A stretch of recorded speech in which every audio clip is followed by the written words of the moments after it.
So this weekend wasn't a book weekend, wasn't a camera weekend. It turned out to be a Hadley Pottery weekend. I purchased a huge tub of Hadley Pottery. This is one of the times that I wish I was better set up and was wearing the camera at yard sales so that I could show you those moments when I find that amazing thing that I find once a week usually and that I get excited over. So I was looking around this yard sale, had already picked up some books, and then I looked down next to a table and there was this tub full of Hadley pieces, which I started selling about a year ago. Of course, I learned about them on Homeschooling Picker. She's the first person I saw pick them up, and then I saw them at a yard sale about a year ago. I think was the first time that I saw a few pieces, and I picked up two just to try them out. And I have since, one of those pieces was the cow butter dish that I found at an estate sale again a few months later, and also sold again for around $60. I think the first time I sold it for a little less because someone sent me an offer and it was a good profit, and then I knew that I could probably get a little bit more the second time, so waited for that little bit extra. But I've never purchased a whole lot of them like this. When I spotted them and started looking at them, the seller told me she wanted to sell it as the whole lot, and I asked how much was the whole lot because I was absolutely ready to buy the whole thing. Based on my experience with Hadley and seeing how popular they can be, I was ready to do that, and she wanted $200. Well, $200 is a lot to spend on anything for me, even a large lot. So I did look through and pieces to see what was in there. Was my cow butter dish in there? Because my cow butter dish was in there. That was a great start. I knew that was a quick $60 back from that $200. So I looked at the pieces to see, was there any major damage? Chips obviously are common, especially when they were all piled into a tub like that and transported around. That is very likely that some of them were damaged. And I looked to see that most of them looked good. I did find a small chip in one of the teapots. I don't think it's worth a whole lot anyway, that teapot. So that we're gonna try that one out and see if someone was willing to buy it anyway. These also actually did well at the flea market. I had some extra pieces that were real common ones.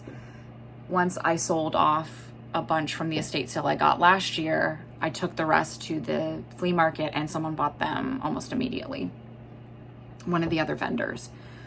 But yeah, I looked through and saw that they looked to be in good shape, so I paid $200 for the whole lot.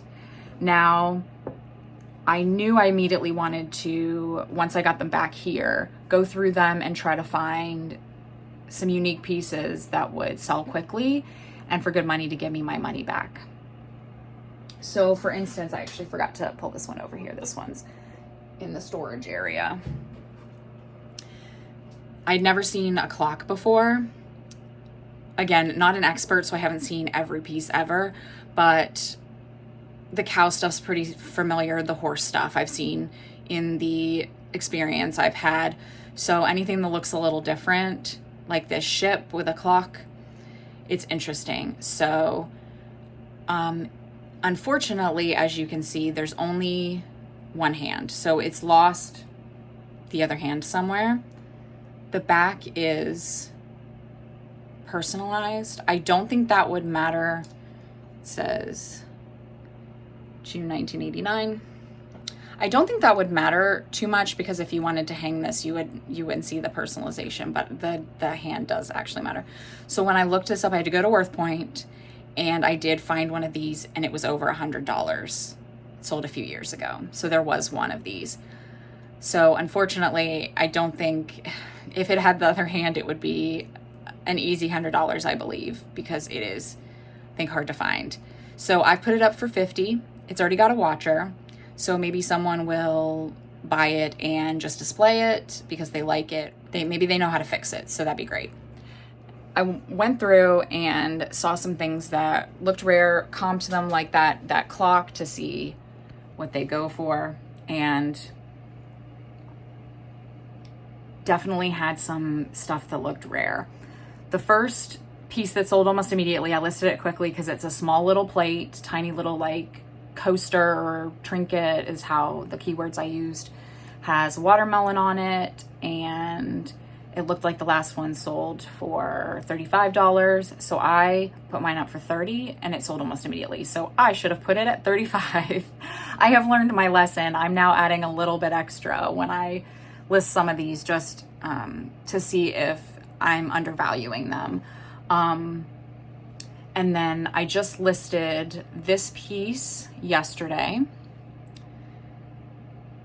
It's got 4 birds on it. It's a nice little serving platter, maybe for a side. There's the signature. And I saw comps for these going back on WorthPoint because there's none available right now, for in the $60 range. I put 60 on it and it sold right away. So again, needed to add maybe another 5, but you just never know, because the other ones I have that I picked up, I've put up for more, and like the donkey ones look like they're a little bit more rare, but I've put up this donkey bowl, and this one has not been snapped up yet and doesn't have any watchers. So you just never know what people are specifically looking out for. At least I don't know, because again, don't know this super well, just going off of what I can figure out. And then I had this pineapple bowl, looked really unique to me based on my experience. There's the signature. This pineapple bowl looked really cool. This one I just put up for $60, and I think it has 1 watcher on it, so there is some interest. Those are just a few of the more rare ones I figured out. There's lots of pieces that are very common.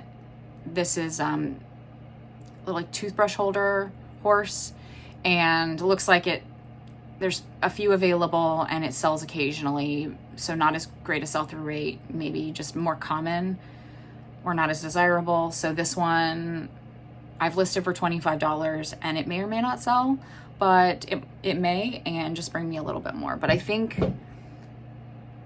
I'm really happy with some of the rare pieces that will, I'm sure, get me back that $200. I've already sold, between the 2 pieces I've already sold, that was $90 in sales. So I'd say I'm about a third of the way to getting back my $200. And I know some of these pieces will bring that. It is a little scary. This one just sold. So this is the last thing I'm packing for today.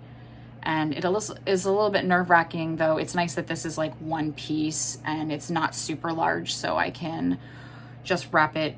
So much bubble wrap, and then so much paper inside the box to make sure it does not shift at all, and a nice thick cardboard box. That's all it is. But it is nerve-wracking to pack these pieces, more so than like why I love books or why video games are great, or other stuff that's just not as fragile and we're not worried about breaking. But because the sell-through rate on these, the rare ones, if you can find the rare ones, is so good, I really like doing them. There are some pieces like I've put away, there's a big large bean pot that I've got on the shelf there because I am not sure I'm gonna list that. I may try to sell it to someone locally because it is super heavy and it's wide, it's got a lid, so then I have to wrap that separately. And we'll see how the rest of the sale goes. If I could just find someone who wants that for $5, they want it for $3, like take it off my hands, the bigger stuff. But there's lots of smaller pieces, there's lots of plates, that whole tub to get through. and I'm really excited about it. That is exactly what I needed as a bookseller. Clearly, I'm a bookseller and lots of other things, but that's definitely something I needed, was a nice big lot of high quality stuff to work through, and I think it's going to be absolutely fantastic. So let's get this one packed up really nicely, get it off to the buyer, and I'll keep you posted in the future on how well this does and what else sells and what it sells for. So thanks so much for watching today. I hope you enjoyed this little dive into my Hadley find, and I'll see you next time. Bye.